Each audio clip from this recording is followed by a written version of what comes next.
From Hollywood, it's time now for...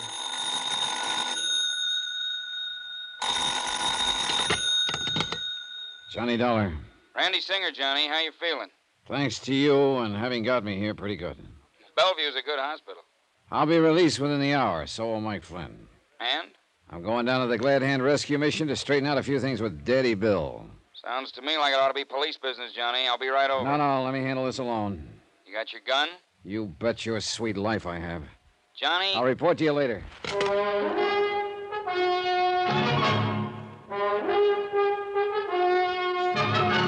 Tonight and every weekday night, Bob Bailey in the transcribed adventures of the man with the action-packed expense account, America's fabulous freelance insurance investigator. Yours truly, Johnny Dollar.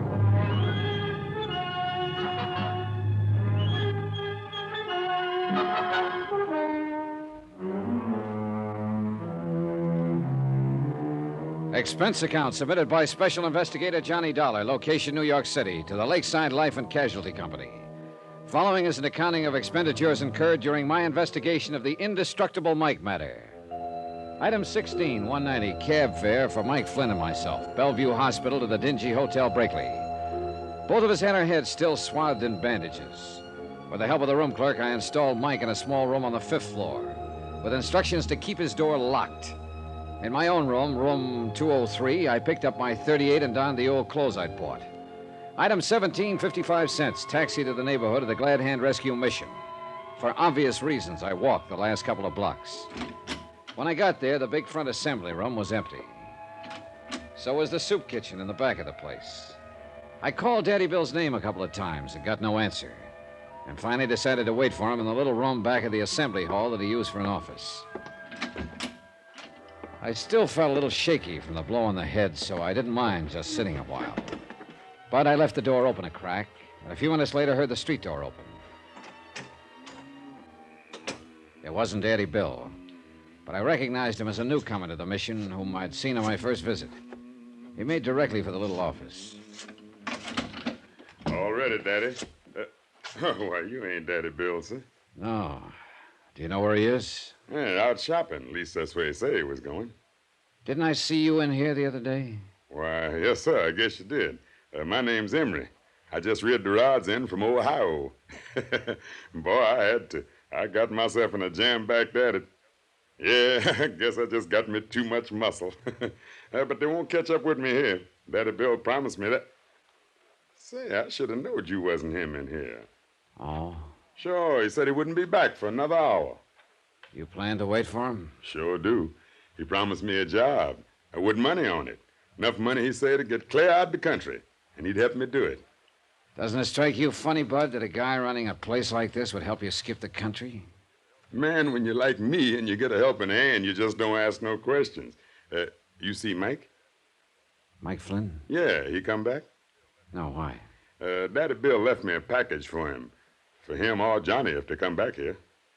Well, I'm Johnny. Well, here, I'll get it. It's right outside the door here. Yes, sir. Liquor, he said. And maybe you let me have some. Here, see? I'll take it. Liquor, did you say? That's what he said. Let's open, huh? No, hands off. Well, look here, man. Old Mike always shares his stuff with Lefty Skillman. Lefty Skillman. It was Lefty who'd run us down with a truck whose body was found in the river. Lefty, one of Daddy Bill's poor unfortunates here at the mission. Things were beginning to add up, and this package left for Mike and me. Liquor, he said, but it didn't gurgle. Emery, listen to me. Sure, Johnny, but forget this package. I'm taking it with me back to the Waldorf. Waldorf? Yeah, that's right. That's where I'm staying. Don't let these clothes fool you. I thought there was something funny about you, the way you talk so fine. You a dick? Never mind. If Daddy Bill wants me, that's where I'll be. Old Mikey won't find, because I got him in room 203 at the Brakely Hotel. Room 203? Forget it. He's still recovering from that accident. Shouldn't be disturbed. He's all doped up anyway. That's why I took him to the Brakely, where nobody will find him. Room I said forget about that room 203. If Daddy Bill wants me, tell him to call me at the Waldorf. Item 18, 10 cents. Phone call from a booth in the street to Sergeant Randy Singer. Item 19, $5 even for a fast but gentle taxi ride to the 18th Precinct, where Randy had promised to have the lab boys alerted for me. Oh, is this it, Johnny? Yeah, and handle it softly, please. Okay. You gonna stick around till No, I'm going back to the Brakely to make sure Mike is all right. Yeah, now look here, Johnny. Call the Waldorf for me. Get me registered there. Instruct the desk that if there are any calls for me, I'm eating lunch or something, and I'll be back in my room in, say, an hour. What? Do it. I'll see you later. Item 19, taxi back to the Brakely Hotel, to the service entrance in the alley. For $5, the freight elevator operator swore he'd tell no one he'd seen me take the back stairs to room 203. My room, not Mike's, as I told Emery at the mission. Office? Room clerk, That's right. this is Johnny Dollar in 203. Oh, yes. Are you still working on Now that case? listen carefully. If the police call me, put them through. Very But well. to anyone else who calls or comes looking for me, I'm not here. I never was here. You never heard of me, understand? Oh, yes, indeed, Mr. Dollar. We've worked with police and private investigators before. Okay, but if anybody wants to know about Mike Flynn, I want... Flynn? Yeah, the old bum I had you put in the room up on the 5th floor. Oh, yes. If of anybody course. asks for him, tell him he's in this room, 203. Oh, very well. You sure you got that straight? Yes, sir. Time was on my side, I hoped. Emery back at the mission had said Daddy Bill wouldn't return for an hour, but I couldn't be sure. As quickly as I could, I spilled a half bottle of whiskey around the room in the hope it would give the effect old Mike was there. Then I pulled down all the shades and drew the drapes tight across the windows.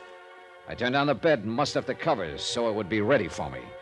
My watch said I still had time to kill, so I ran upstairs to Mike's room on the 5th, and carrying a 5th. Well, bless my soul, Johnny. And look what you've brought me. On one condition, Mike. Oh, yes. Oh, anything you... Oh, you've been so good to me. I want you to promise that no matter what happens, you'll stay right here in this room until I come back. Why, for you. of course, Johnny. Anything you say. Especially now that you brought me this bottle to kind of keep me company. Say, wouldn't you like a little nip before you go? No, thanks. Oh, and keep this door locked. Oh, now you sure you wouldn't like just one little bit? No. Oh, I hate to think of me having it all alone when you probably need it as much as I do now. Oh, say, Johnny. Yeah? When are you and I going to be able to take these awful-looking bandages off our heads? We'll talk about that later. I got to get back to my room. Yeah, now, you sure I can't tempt you? I'm with sure. this- Now lock this door. All right, Johnny. But if you decide you want a little nip with me... Quickly and quietly, I went back downstairs to 203 and cautiously let myself in, leaving the door unlocked. Nobody been there. I'd made it in time. But now all I could do was wait.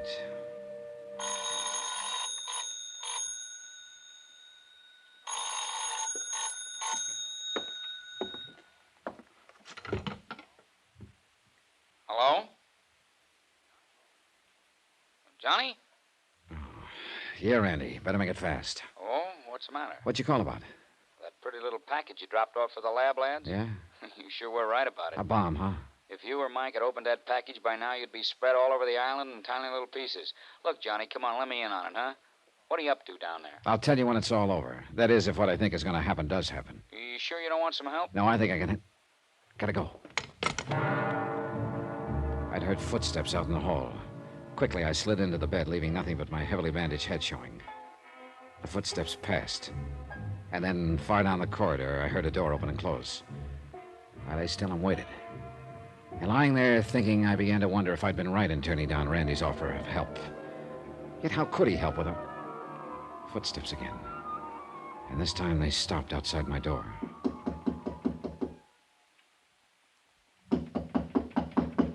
All clear out here in the hall. That voice was Daddy Bill's, and he wasn't alone.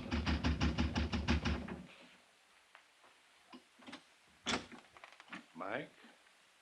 Mike? You want on the light? Mike? Oh, he's in here, all right. Smell that booze? He's there on the bed, asleep. You mean drunk? Close the door. Hey, see him? Dead to the world.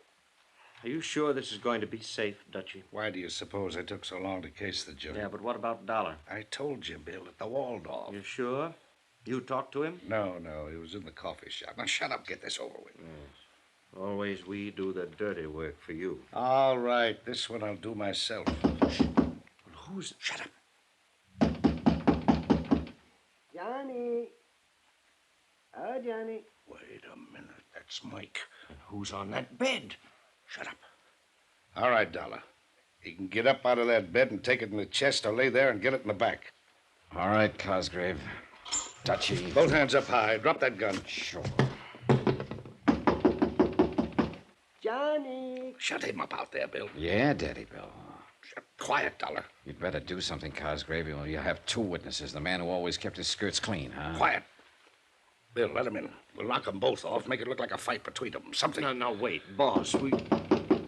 Johnny, is something... I'm coming in. Oh, no, you Get back,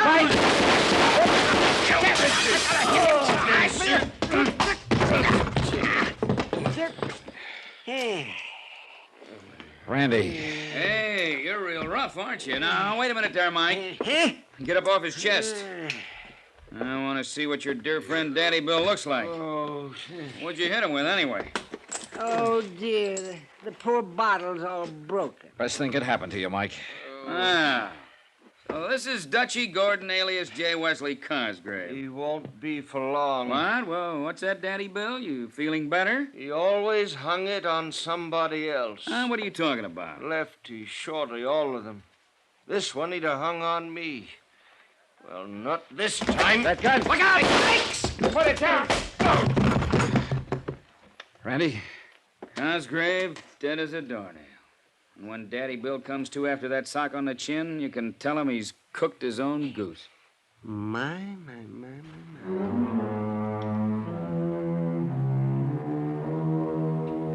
The world will be a bit better without Dutchy Gordon, alias J. Wesley Cosgrave.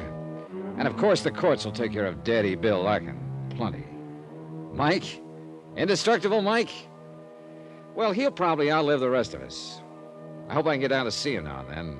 Talk over our great adventure together.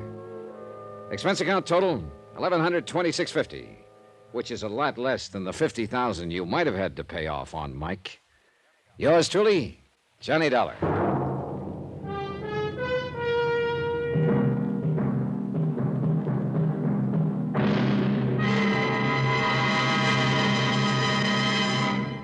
Now, here's our star to tell you about next week's intriguing story. Next week, the heady romance of moonlight on a lonely beach in Mexico.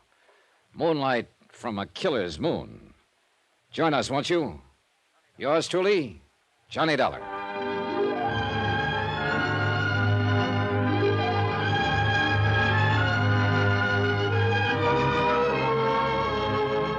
Yours truly, Johnny Dollar, starring Bob Bailey, is transcribed in Hollywood. It is produced and directed by Jack Johnstone, who also wrote this story. Heard in this week's cast were Howard McNair, Lawrence Dobkin, Harry Bartell, Herb Vigran, Alan Reed, and Roy Glenn. Musical supervision by Amerigo Marino and Carl Fortina. Be sure to join us on Monday night, same time and station, for another exciting story of yours truly, Johnny Dollar. Roy Rowan speaking.